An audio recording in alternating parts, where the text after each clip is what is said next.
പത്തനംതിട്ട കോന്നി ആനക്കൂട്ടിൽ പാപ്പാനെ ആന കുത്തിക്കൊലപ്പെടുത്തി. കോന്നി ചേരിമുക്ക് സ്വദേശി മോഹനൻ നായരെയാണ് പിടിയാന കൊലപ്പെടുത്തിയത്.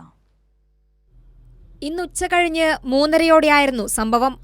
ആനയ്ക്ക് തീറ്റ കൊടുത്ത ശേഷം തുമ്പിക്കൈയിലെ മുറിവിൽ മരുന്ന് വയ്ക്കാൻ ശ്രമിക്കുമ്പോഴായിരുന്നു മോഹനൻ നായരെ ആന ആക്രമിച്ചത്.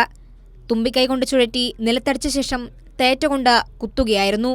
തീറ്റ എടുക്കാനായിട്ട് തറയിലോട്ട് കയറിയതാണ്. അപ്പോൾ എൻ്റെ തുമ്പിക്കൈയിലങ്ങോട്ട് ചോർപ്പാട് കണ്ടുകൊണ്ട് അത് തുമ്പിക്കൈ കാണിക്കാൻ അദ്ദേഹം പറഞ്ഞതാണ്.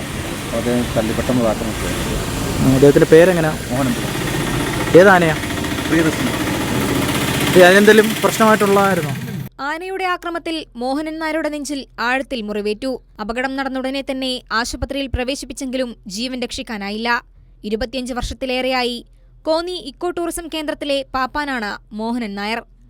ആദ്യമായാണ് കോന്നി ആനക്കൂട്ടിൽ പാപ്പാനെ ആന കൊലപ്പെടുത്തുന്നതെന്ന് മറ്റു പാപ്പാന്മാർ പറഞ്ഞു. കൈരളി ന്യൂസ്, പത്തനംതിട്ട.